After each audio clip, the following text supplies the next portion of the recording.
8, 10, 12. На поплавках стоят устройства, которые называются рымы, а попросту крюки. Вот за эти рымы и набрасывают швартовы, а попросту канаты. Нас прикрепляют к рымам для того, чтобы во время шлюзования нас не мотало от стены к стене, для нашей же с вами безопасности. Теперь, пока мы еще наверху, я предлагаю вам обратить внимание на ландшафт, который нас окружает. Справа у нас ровная площадка с клумбами, кустами, деревьями. Мы говорим спокойный ландшафт. Он никак не угрожает правой стене, она у нас тонкая. А вот слева холмистая местность города. Внушительного размера и веса памятник, который давит на площадь. 3 параллельные улицы, которые в ливневые дни спускают ливневые стоки. И от дождевой воды холмы раскисают, размокают, оплывают и могут давить на левую стену, а это уже опасно. Это предусмотрели инженеры и спроектировали и построили левую стену 15-метровой толщины. В ней предусмотрены шурфы, куда собирается ливневая вода и уходит в нижний бьев реки. И в ней же замурованы 50 километров электрических проводов и кабелей. И еще. У нас сейчас впереди стоит судно, поэтому вы все разглядеть не сможете, значит, верьте мне на слово. Там между стенами есть серая перемычка. На ней горит еще огонь светофора. Называется это забральная стена. На уровне воды опускаться вниз я предлагаю вам мысленно отправиться на несколько миллионов лет в прошлое. Ученые утверждают, что в те времена на территории нашего края вовсе не было никакой реки. Сплошной гранитный кристаллический щит. Он и сейчас находится у нас в Запорожье. Тянется от отрогов Карпатских гор до Донецкого бассейна. Так вот, однажды, по предположению ученых, случился какой-то природный катаклизм. Нам проще всего предположить, что, видимо, это было землетрясение. И лопнули граниты, разошлись гранитные берега, а между берегами остались каменные крошки.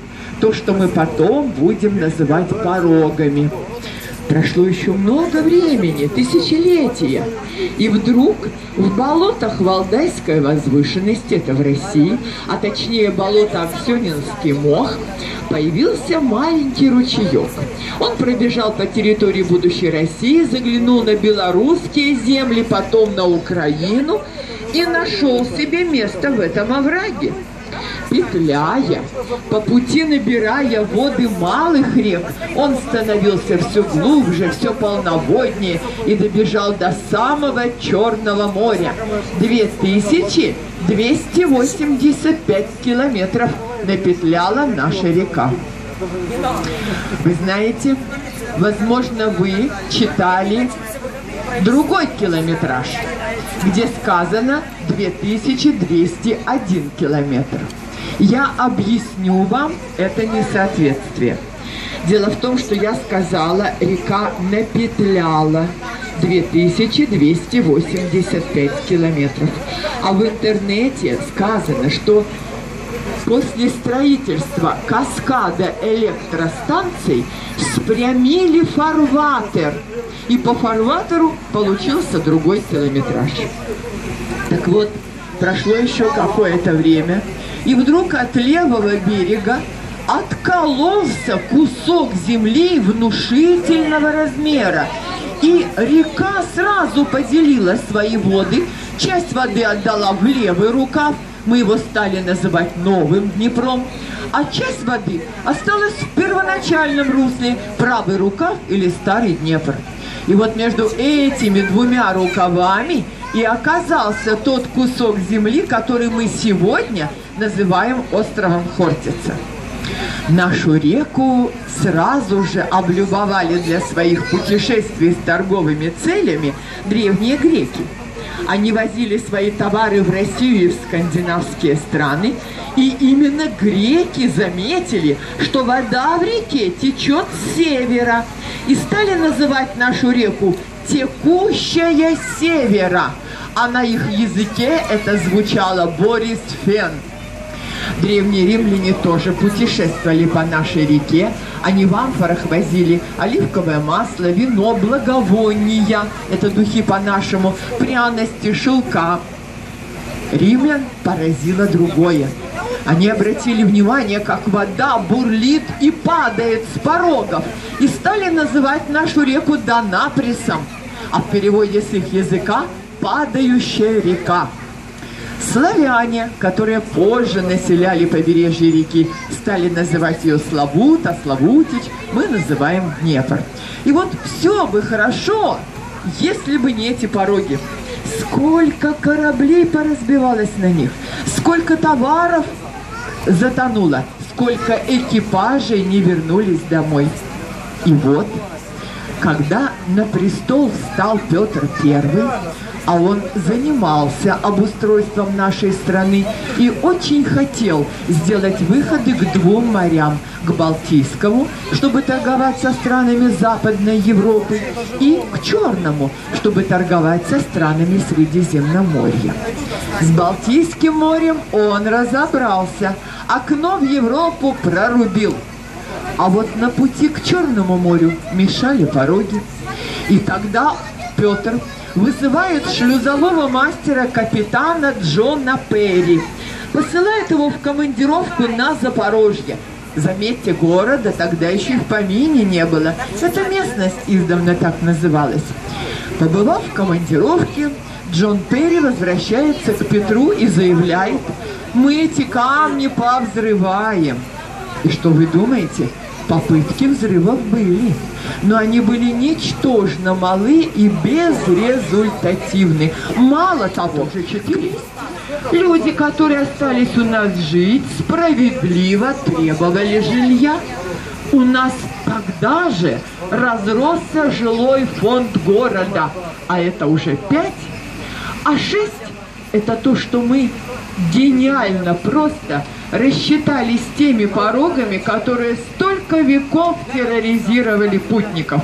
А именно, перегородив реку плотиной, мы подняли воду на определенный уровень, камни.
Вика, посмотри, сколько мы опустились.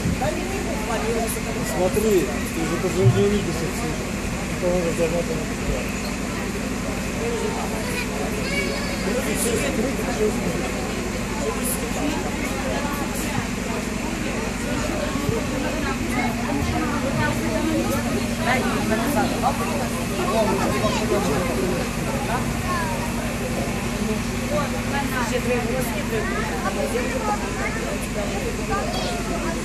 ну, батарейка что-то.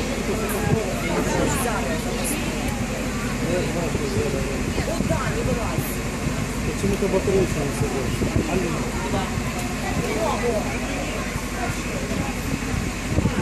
Понял, да?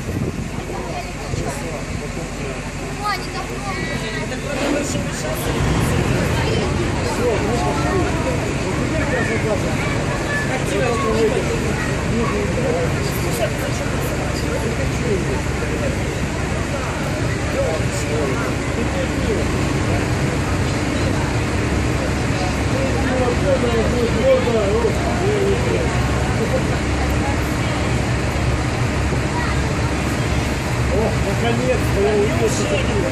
Надо остановить, я подумал,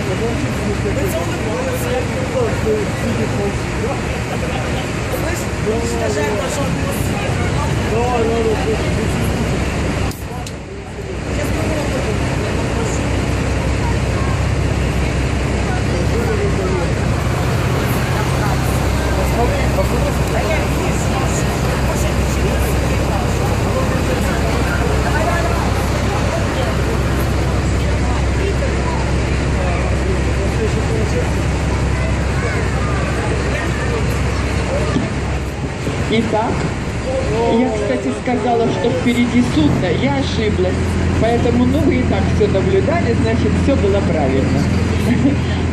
Дело в том, что выходила баржа, а у меня что-то отложилось, будто она заходит. А я потом не перепроверила, так что прошу прощения. Но вы же не очень на меня обиделись. Ну и спасибо, спасибо. Да, так вот мы выходим из шлюзовой камеры. Я просто хочу напомнить, что внизу остался слой воды в 4 метра. Опускали нас на 36-метровую глубину.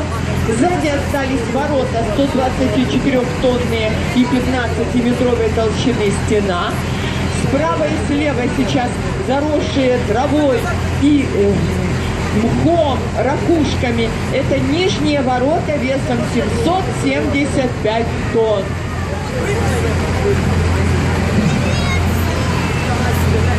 Сейчас по выходу из шлюза над нами будет эстакада.